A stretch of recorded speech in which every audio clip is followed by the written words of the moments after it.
Los 12 sentidos del hombre. Capítulo 2. Ayer traté de trazar una especie de división entre las experiencias sensorias que pertenecen más bien a la parte superior del hombre y que constituyen propiamente su vida anímica, y las que atañen a la parte considerada inferior.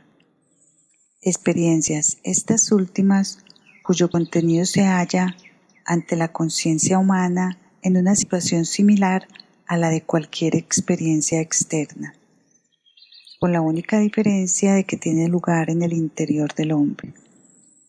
Vimos que las experiencias sensorias de la primera categoría son las que nos transmite el sentido del yo ajeno, el intelectivo, el verbal, el auditivo, el térmico y el visual.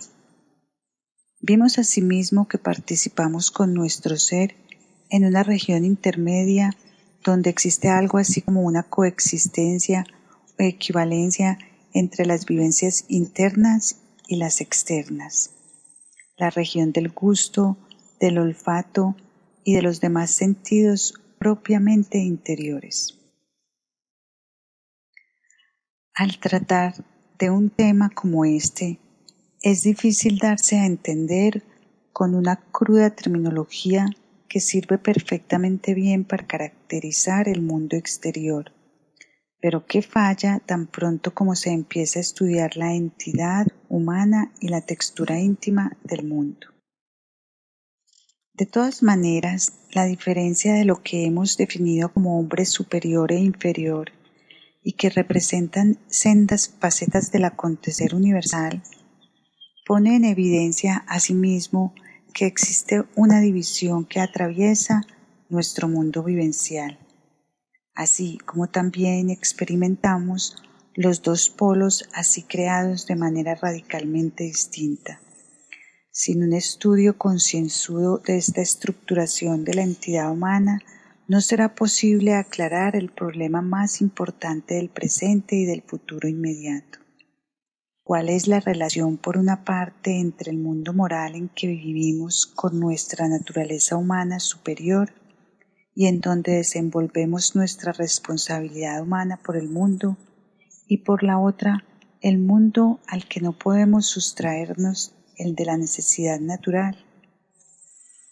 Sabemos que en los últimos siglos, desde mediados del XV, el progreso humano se apoya principalmente en el desarrollo de los conceptos e ideas relacionadas con la necesidad natural.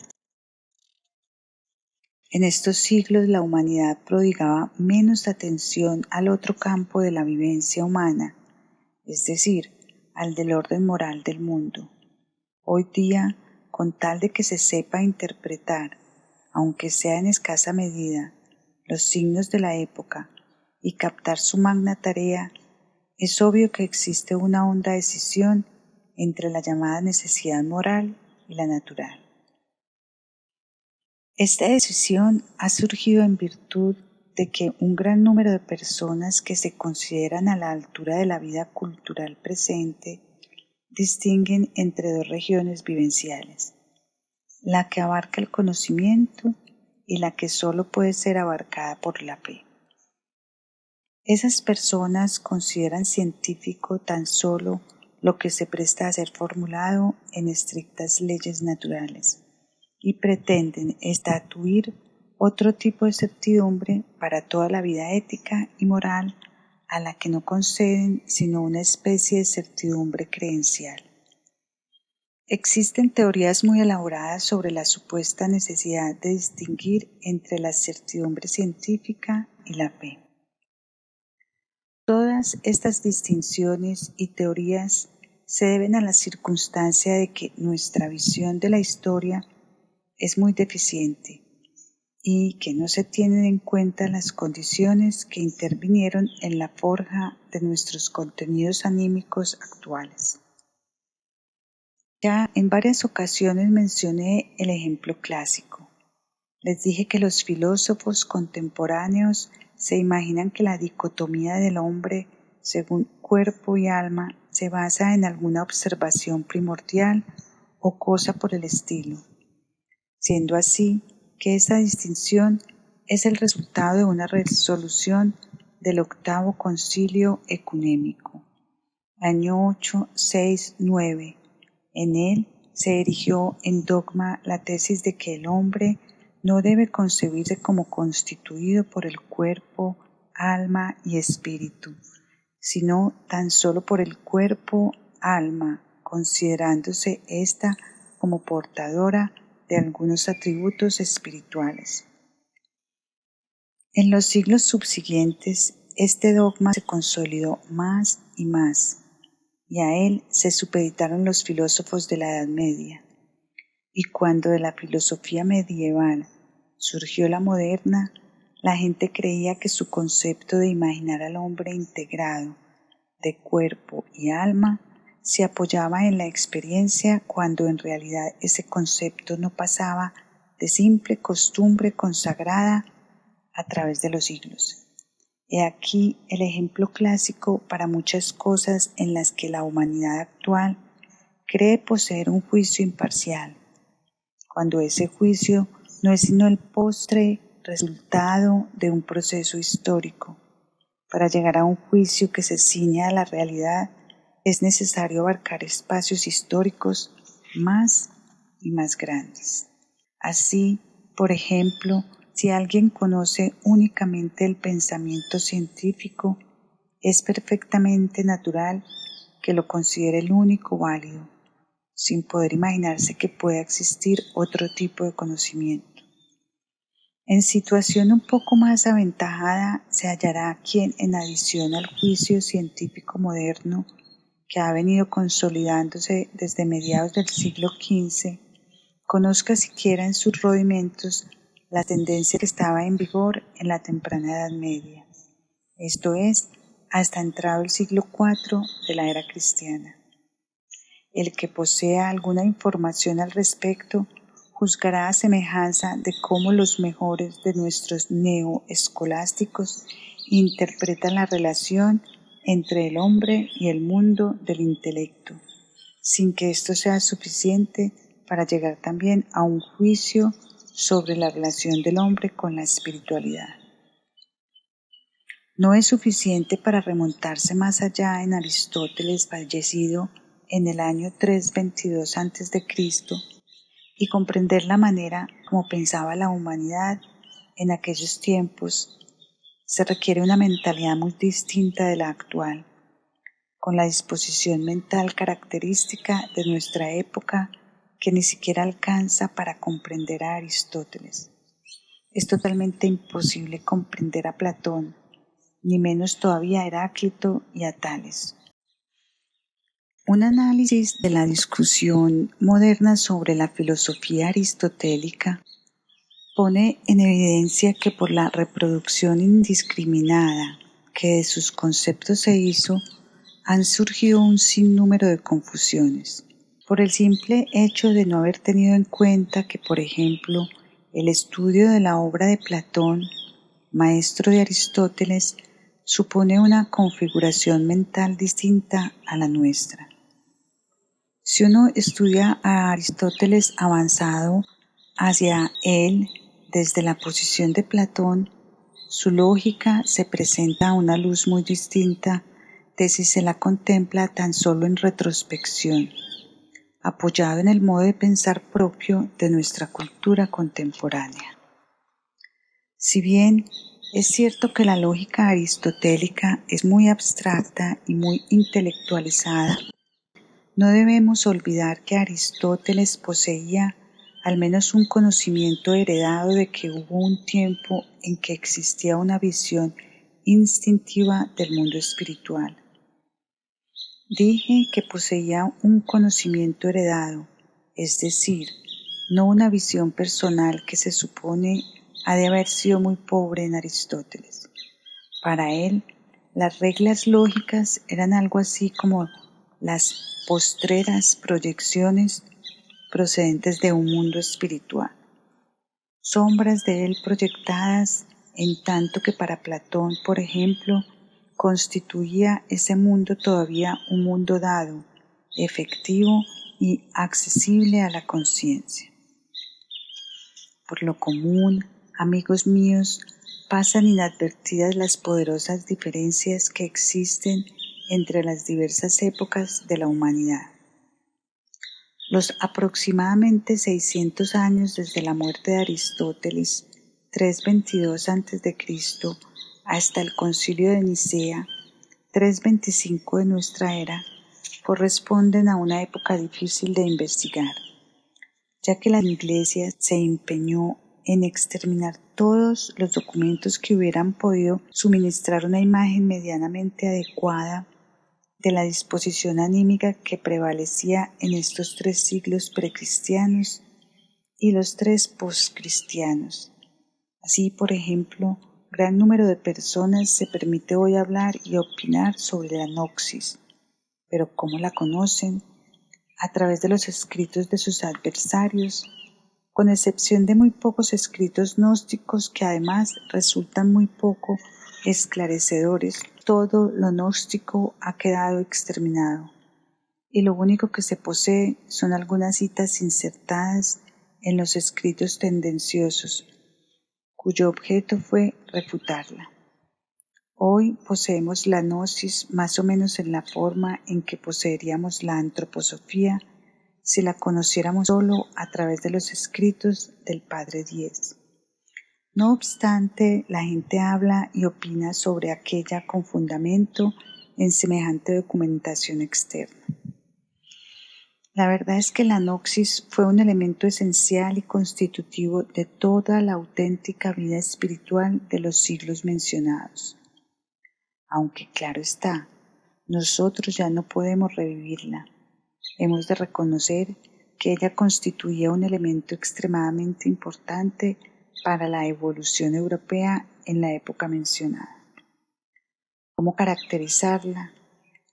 En el IV siglo de nuestra era se solía hablar de ella de una manera que hubiera sido imposible medio milenio antes, cuando existían todavía antiguas visiones instintivas, conocimientos del mundo suprasensible a los que no se podía hacer referencia sino mediante simple y cándida descripción.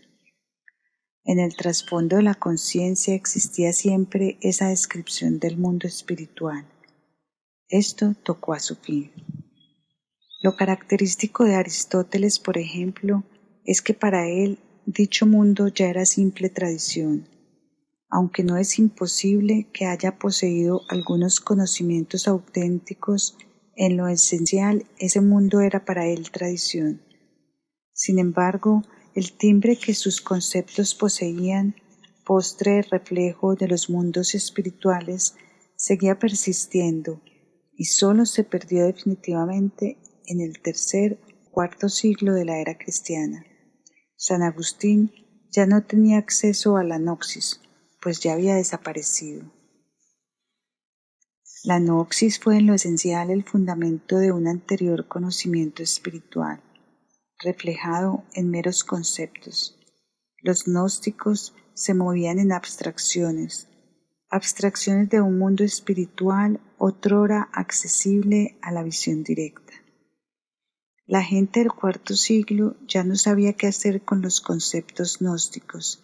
He ahí la disputa que resiste toda formulación entre el arianismo y el atanasianismo, esa contienda y esa discusión sobre si el Hijo era consustancial con el Padre o de diferente naturaleza y esencia se suscita cuando ya se había perdido el contenido de los conceptos antiguos.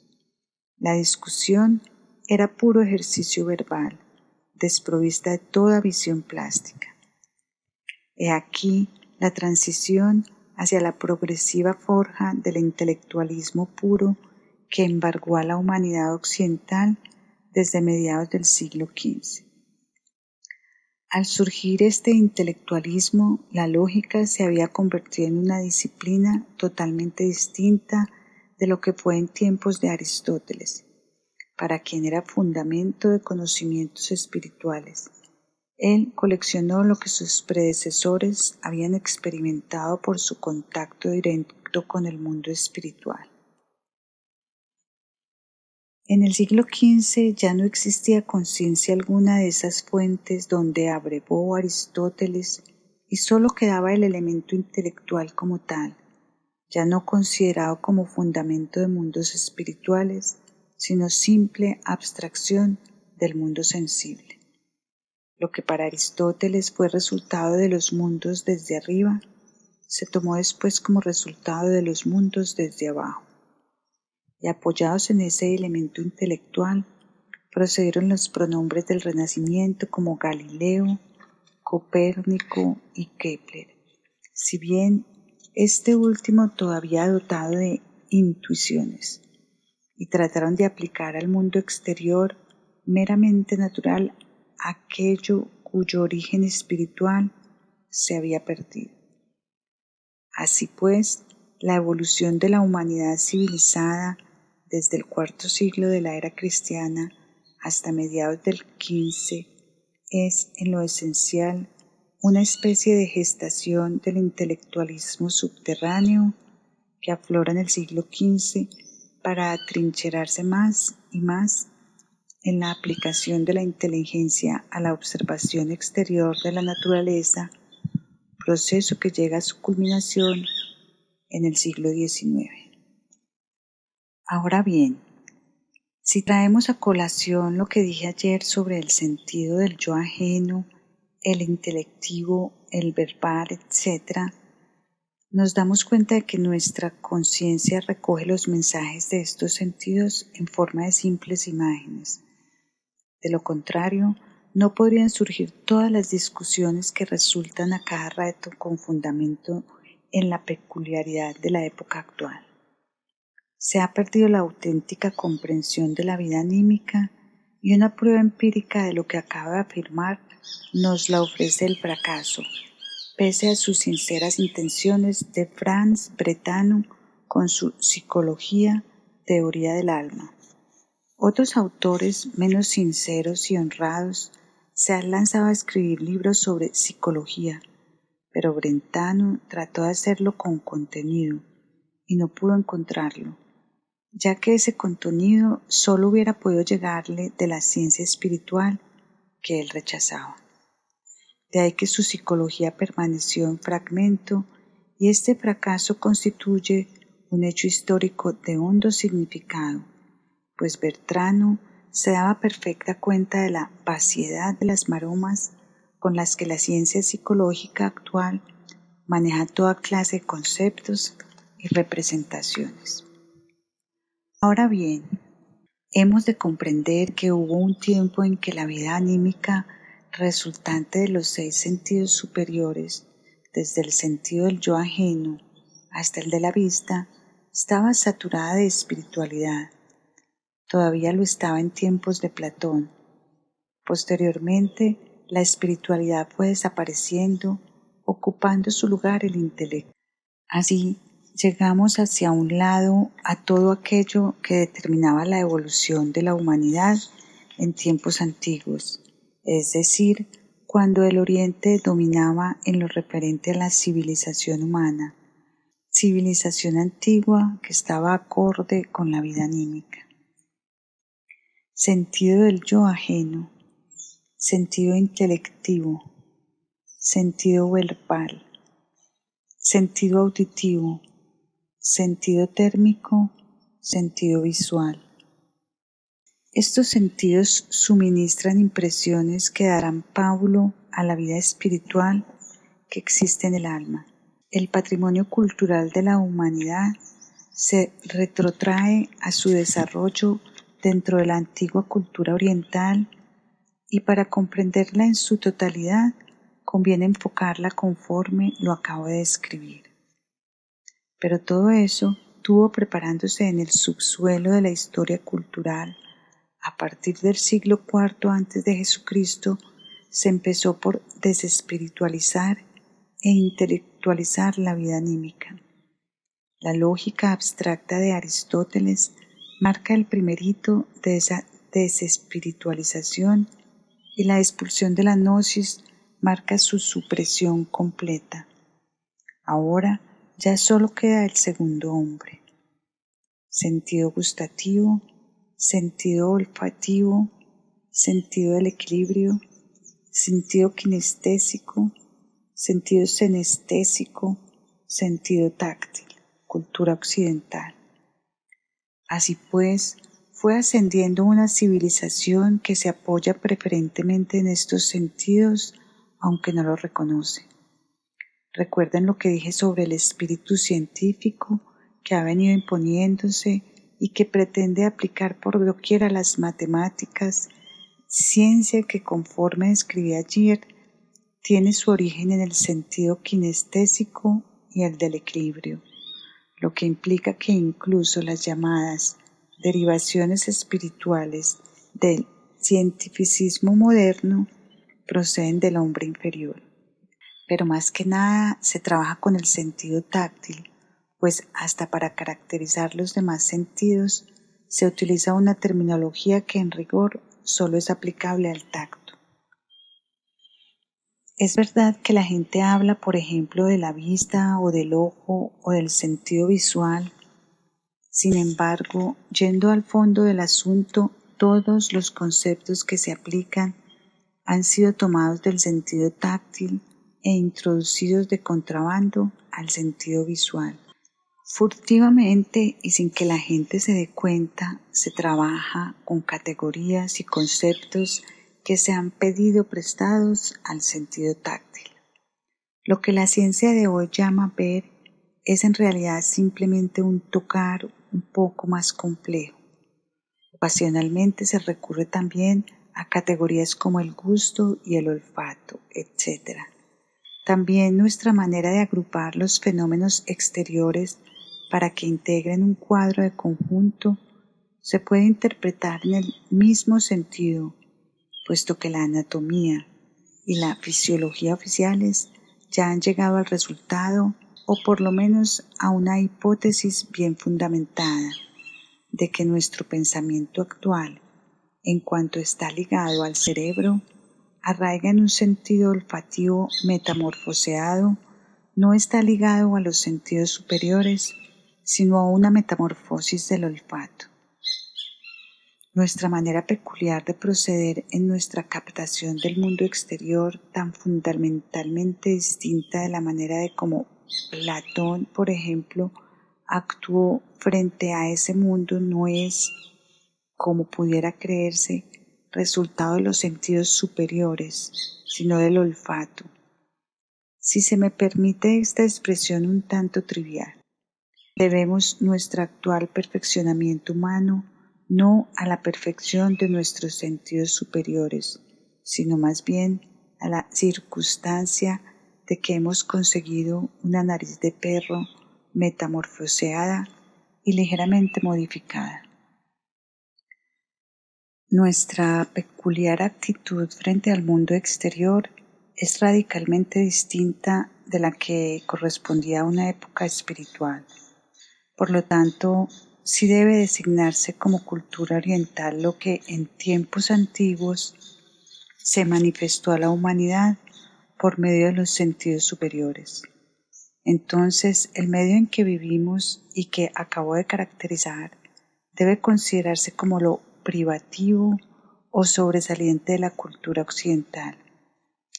Básicamente, esta cultura occidental ha sido sacada del hombre inferior.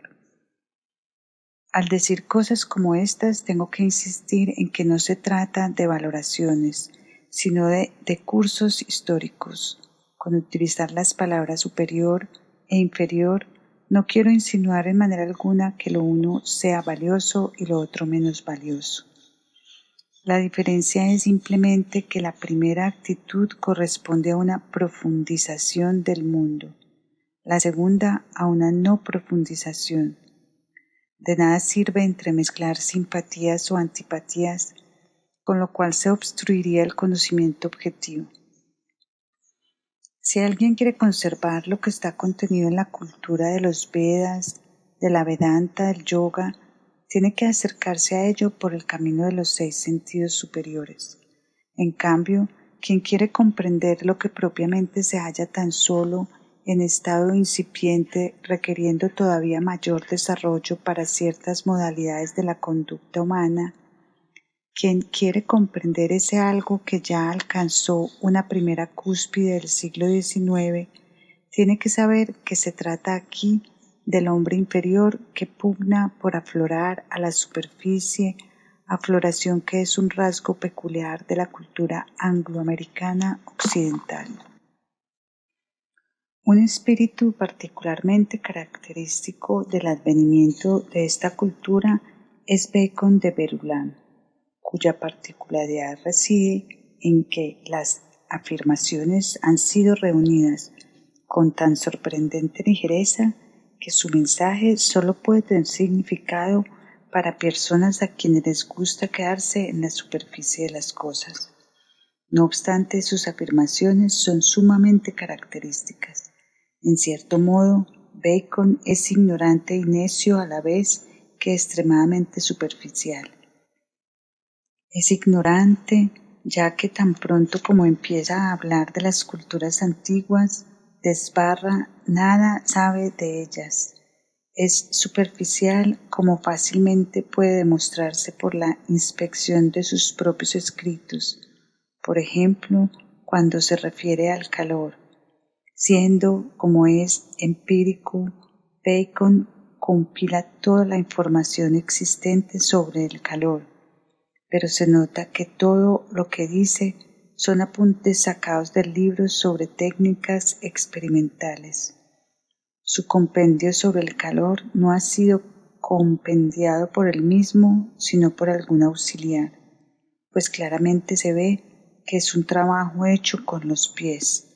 No obstante, Bacon sigue siendo un hito de la evolución moderna, aunque su personalidad puede dejarnos sin cuidado, hemos de reconocer, sin embargo, a través de todas sus insensateces se abre paso a un elemento que es característico del advenimiento de una cultura que corresponde a los 6 sentidos inferiores, conforme lo describí.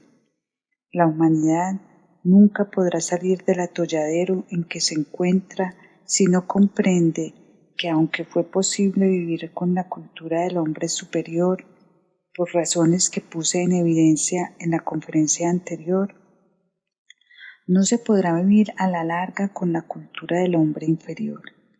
Y es que en cada nueva encarnación el alma humana conserva reminiscencias inconscientes de una vida terrenal anterior. Una y otra vez se ve remitida a esos elementos pretéritos, a veces ni sabe a dónde, pues esa remisión se manifiesta en una ansia confusa e indefinida, pero que no obstante existe. Esa tendencia confusa se manifiesta principalmente al conceder validez objetiva a lo que pertenece a la mencionada región inferior, cifrándolo en leyes que se suponen objetivas. Todo lo que ya no existe en forma tradicional y que pertenece a la región superior se ha esfumado en la fe en cuanto a su carácter existencial. Hay quienes intentan conservarlo, pero no se atreven a atribuir carácter real al contenido moral del alma, concediéndole tan solo una cierta creencia en cuanto a su cognoscibilidad. Empero, amigos míos, no es posible que la humanidad siga viviendo con este equívoco anímico. Uno puede persuadirse a sí mismo de que el contraste entre la fe y el saber, tal como lo fingen particularmente las iglesias protestantes, puede sustentarse con argumentos teóricos. Es cierto que puede subsistir como teoría, pero no se puede aplicar a la vida, no se puede vivir con ese contraste. La vida humana misma lo contradice.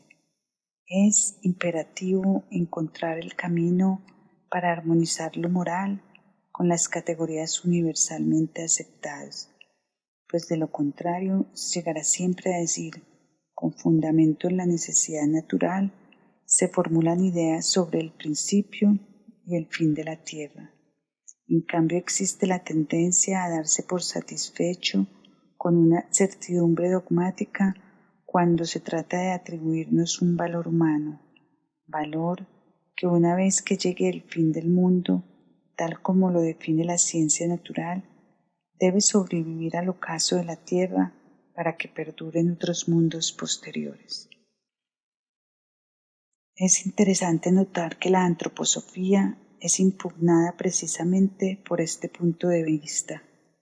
He de mencionar estos ataques por lo que tienen de típicos, no proceden de un individuo aislado, sino de un número respetable de individuos. Se dan cuenta de que la antroposofía afirma tener un contenido cognoscitivo que puede someterse al mismo tratamiento que el de las ciencias naturales, por ejemplo. Los necios dicen, desde luego, que el contenido antroposófico no corresponde al de las ciencias naturales y que es algo distinto, pero esto es una perogullada que no merece ni la mención.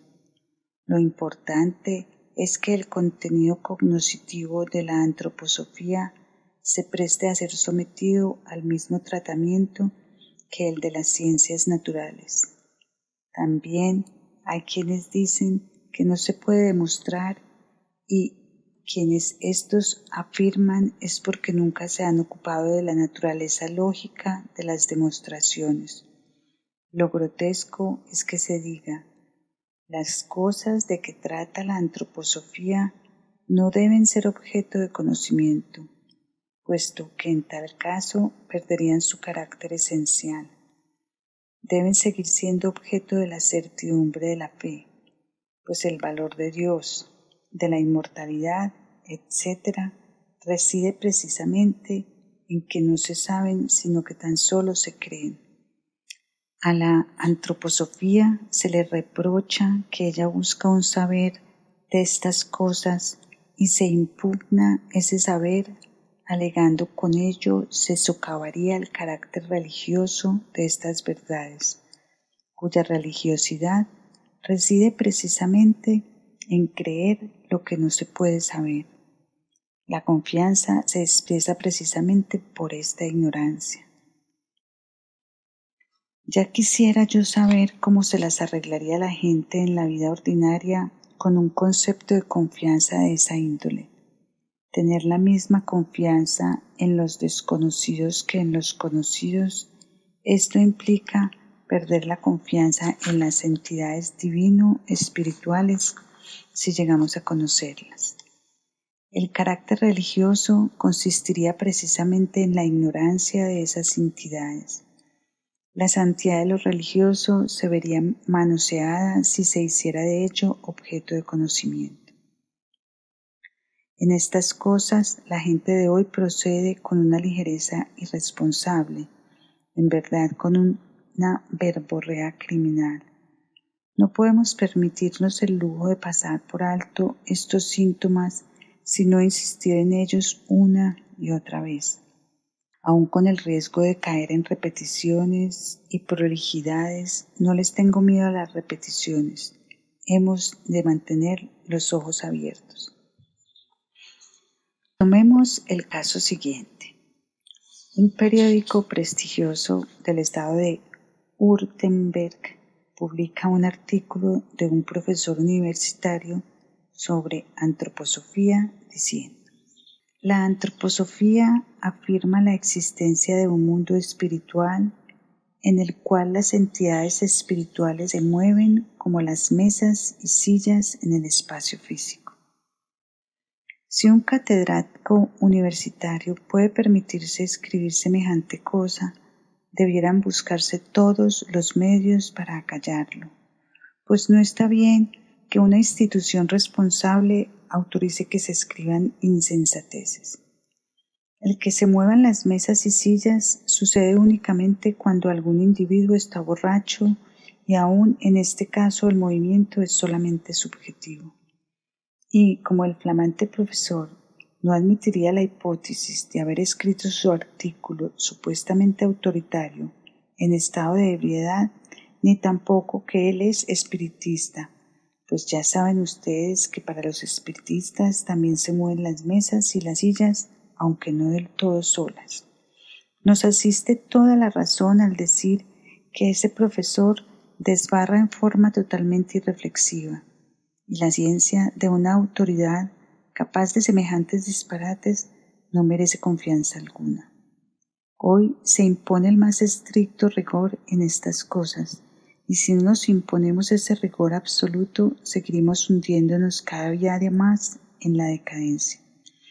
Es imperativo insistir en que en todos los campos se llegue a conceptos claros y saturados de contenido, y una vez logrado ya no se podrá mantener la teoría de la separación entre saber y creer, pues se comprenderá que ella es resultado precisamente de los orígenes que acabo de señalar. Además, conviene darse cuenta de que también la separación entre saber y fe ha de considerarse como mero accidente histórico. En parte, está condicionada históricamente por lo dispuesto anteriormente, pero eso no es todo. Importantísima es la siguiente consideración. Dentro del cristianismo occidental registramos como primera etapa una corriente que es resultado de la fusión de la gnosis con la doctrina monoteísta de los evangelios. Similarmente, el resultado de esa fusión se ha fundido a su vez en la época del escolasticismo con el aristotelismo. Esta segunda fusión, aunque muy ingeniosa, no pasa de mera reminiscencia histórica. La doctrina de la generación simultánea del cuerpo humano y del alma humana por el nacimiento o la concepción es una doctrina notoriamente aristotélica.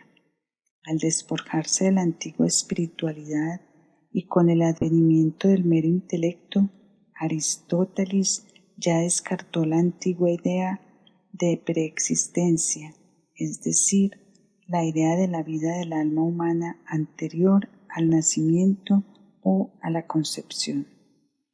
Este rechazo de la doctrina de la preexistencia no es cristiano, sino aristotélico, y sólo se convirtió en obstáculo dogmático a consecuencia de la admisión del aristotelismo en la teología cristiana. En este punto se insinúa la pregunta significativa para cuya respuesta ya hemos reunido algunos elementos en nuestras conferencias de las semanas pasadas. Recuerden que insistí en que el materialismo del siglo XIX no carece del todo de razón de ser. ¿Por qué? Porque el hombre, en cuanto a entidad de organización físico-material, es una imagen del desarrollo espiritual desde su muerte anterior. Entre el nacimiento y la muerte no se desarrolla lo puramente anímico espiritual, sino lo anímico físico, mera imagen de aquello. Efectivamente, las experiencias que el hombre tiene entre el nacimiento y la muerte no ofrecen la posibilidad de una fundamentación científica de la vida post-mortem. Mientras se enfoque tan solo la vida del hombre entre el nacimiento y la muerte, no existe nada que ofrezca una prueba posible de inmortalidad. Ahora bien, el cristianismo tradicional enfoca únicamente la vida entre el nacimiento y la muerte, ya que sitúa también la creación del alma en el momento del nacimiento o de la concepción, y de ello no es posible derivar saber alguno sobre la vida post-mortem. Si no se admite la vida preexistente referente a la cual, como ustedes saben, sí es posible obtener un saber auténtico, tampoco se puede obtener un saber sobre la vida después de la muerte. He ahí la separación entre saber y creer en cuanto al problema de la inmortalidad, que tiene su origen en el dogma de la impugnación de la vida prenatal. Por abandonar el conocimiento de esta vida prenatal, resultó la necesidad de estatuir una particular certidumbre dogmática, pues Efectivamente, si se impugna la vida prenatal y si, no obstante, se pretende hacer afirmaciones referentes a la vida post-mortem, ya no es posible hacer afirmaciones que se basen en un conocimiento científico. Ya ven ustedes cuán sistemáticamente trabada es esta textura de los dogmas. Es un intento sistemático de envolver a la humanidad en la oscuridad sobre la ciencia del espíritu. ¿Cómo se procede? Por un lado, se combate la teoría de la preexistencia. Entonces no puede haber conocimiento de la vida post-mortem, en cuyo caso se ha de creer en ella con base en el dogmatismo. Se propugna la fe en el dogmatismo, impugnando el conocimiento de la vida prenatal. En verdad, hay mucha sistematización con respecto al desarrollo del dogmatismo desde el cuarto siglo de la era cristiana y al desarrollo de absolutamente todas las concepciones científicas modernas a raíz de este dogmatismo, solo que aplicadas a la observación de la naturaleza externa. Asimismo, se puede mostrar que de esta manera ha venido preparándose la adhesión del hombre a la mera fe. Sin duda que el ser humano siente deseos bien definidos de inmortalidad. Privado de saber, se torna accesible a la fe dogmática que puede dominarlo a su antojo.